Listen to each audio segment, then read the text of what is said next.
Magandang araw mga kaibigan. Ito, bago ko lang na-discoveryan na research. Bakit napaka-kaunti ang foreign direct investment sa atin? Ang dahilan pala ay weak leadership ni PBBM at DILG Secretary Benhur Abalos. Kaya kahit ano pang biyahe ng presidente. Ngayon, 'di ba, on the way na siya sa Saudi Arabia para maghikayat na naman siya ng mga investor kunuhay. Nako, wala rin. Kasi ang kanyang piniling DILG, Abalos, mahina. Like leader, like cabinet secretary. Okay, ipaliwanag ko bakit ito pala isa si Abalos ang isa sa dahilan bakit kakaunti ang foreign investors sa Pilipinas. Okay, dito sa aking nabasa, Philippine Star na column by Mr. Tony Lopez. Ang title is A Letter from ARTA. ARTA meaning Anti-Red Tape Authority. Meron pong batas na pinasa para mapabilis ang pagninegosyo sa Pilipinas. Ang tawag dyan, ease of doing business. Kaya ang trabaho nitong Anti-Red Tape Authority, sila ang mag-coordinate mga ahensya ng gobyerno, mga LGUs, para yung pag-issue ng business permits, both local or foreign investors, mapabilis. Yan ang trabaho ng ARTA. Kailang lumalabas ang ARTA na may cabinet rank, walang binatbat, walang silbi. Kaya dito sa column ni Mr. Tony Lopez, this is October 17, kahapon. Letter from ARTA. Mayroong unang column ni Mr. Lopez dated October 3. Para bang china-challenge niya ang gobyerno na, oy, bilisan nyo naman, mag-issue ng business permits. Nako, sumagot itong ARTA chief, anong pangalan? Ernesto Perez, Director General ng ARTA, at pati Malacanang. Parang nasaktan yung pride nila kasi doon sa column ni Mr. Tono Lopez noong October 3, ganito ang kanyang challenge niya ang gobyerno, 10 minutes. Dapat ang gobyerno, 10 minutes lang, na-issue ng business permit.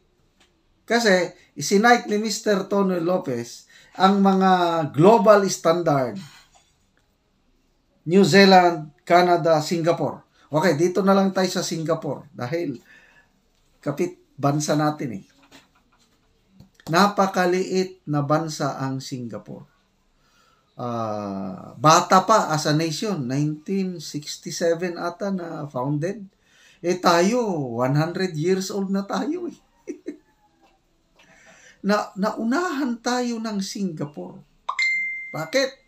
Dahil matitino ang mga leaders nila, mabilis ang kanilang business. Okay, sa Singapore, Canada, New Zealand, research ni Mr. Tony Lopez, 10 minutes lang na-issue na ang business permit.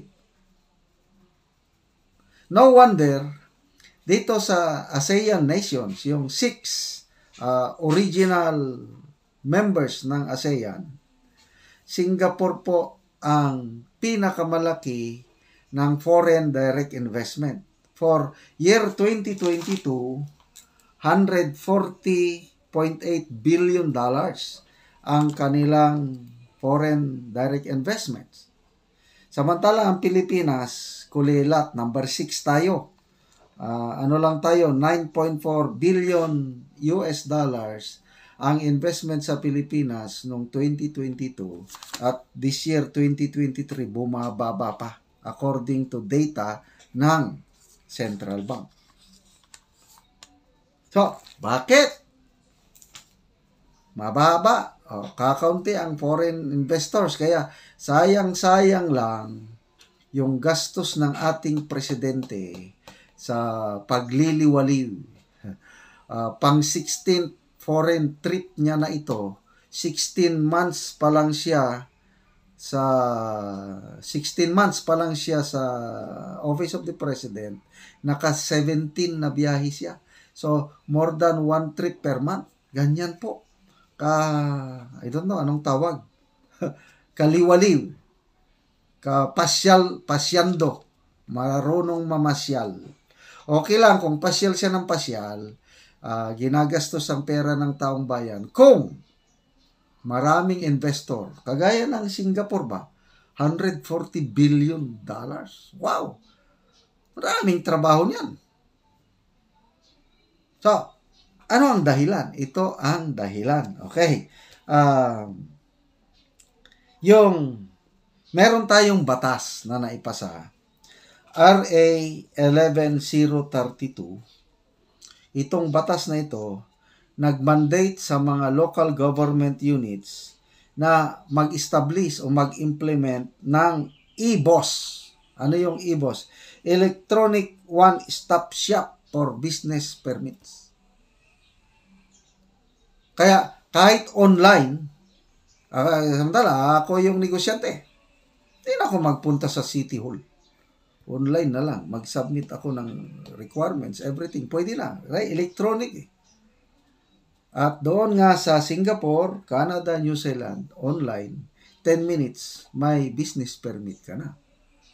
Adi, madaling magnegosyo. Sa atin, kailangan ma-establish ang EBOS para kahit saang munisipyo or syudad magnegosyo ang local or foreign, madali, hindi na yung pahirapan pa. There are 1,000, as of now 1,634 LGUs.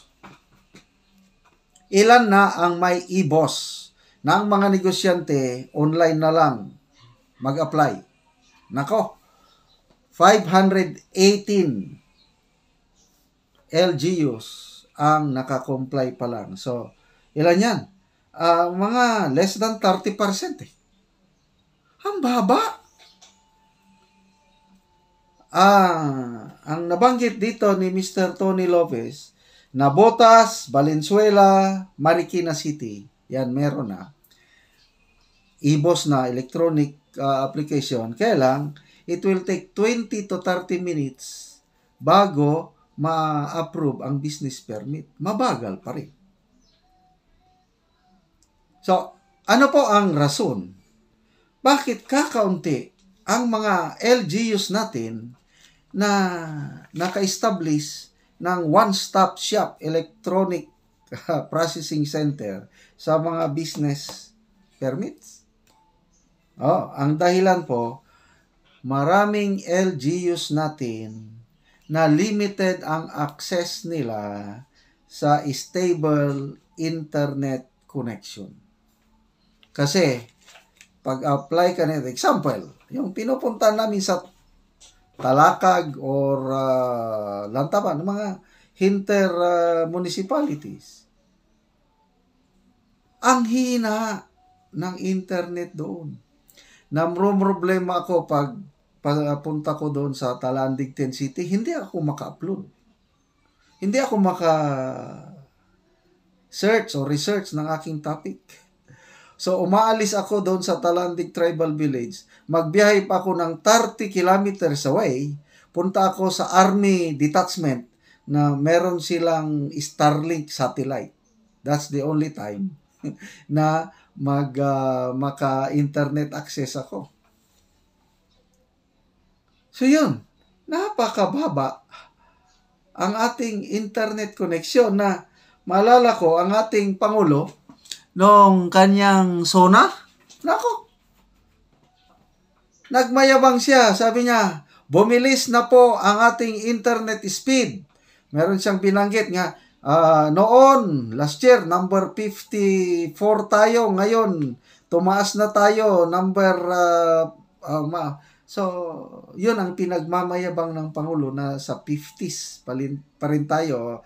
Ang number 1, yun ang pinakamabilis. Nasa 50s pa rin tayo. Ano yan? Ay, kaya ito, nakaklaro ko na kung bakit mahina talaga tayo sa foreign direct investment because of this. Pag-apply pa lang ng business permits. Okay. So, bakit mahina ang ating internet connection? Kasi, pag-apply pa lang ng mga business, yung tower permits or fiber pools or facilities, ang daming requisitos. Panahon yan ni Pinoy administration, grabe. Medyo nabawas-bawasan panahon ni PRRD dahil nagmura na si Tatay Digong. Gusto nyo, so medyo napabilis ng kaunti.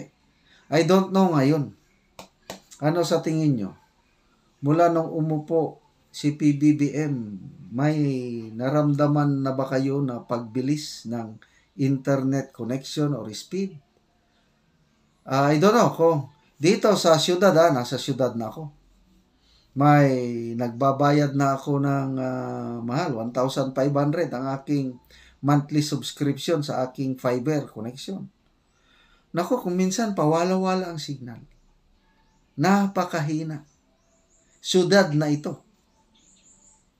Ganon din data. Kung mag-data ako sa aking cellphone, bibili ako ng punta ako sa bundok. Napakahina. So, wala. So, sino ang mga sisihin natin? Of course, the President. DILG dahil mahina siya. Mga LGUs niya ito. Napakababa yung compliance sa batas. 30% lang ang nag-comply. And of course, DICT. Mahina ang internet connection. Kaya ulitin ko, Mr. President, nandyan ka, kung nakarating ka na ba sa Saudi, sayang-sayang lang ang kwarta o pera ng taong bayan, kabibiyahe mo sa abroad, maghikayat ng mga investors, ikaw na mismo ang umamin sa Singapore nung nagpunta ka last time.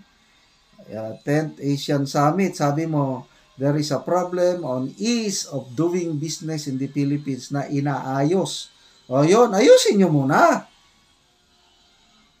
Yung gastos mo, Mr. President, sa pagbiyahe-biyahe sa abroad, 1.4 billion for next year, pwede ba bawasan mo? At itulong mo na lang sa mga LGUs, sa far-flung municipalities, para mapabilis ang kanilang, magkaroon ng stable internet connection. Yun, Starlink. Yeah. Nasa bundok na yung army detachment. Bundok. Mabilis ang internet. Bakit? Bumili sila ng Starlink. Magkano yung alam ko ngayon 19,000 na lang ang 19,000 na lang yung antenna o satellite basta connection 19,000. Plus mga 2,000 ang monthly subscription, pwede na. Ayun, ang suportahan ng gobyerno. DICT ba o the Office of the President mismo para hindi masayang yung biyahe-biyahe niya na maghikayat ng mga foreign investors. So, sana nga maitulad tayo sa Singapore na napakabilis ang kanilang ease of doing business.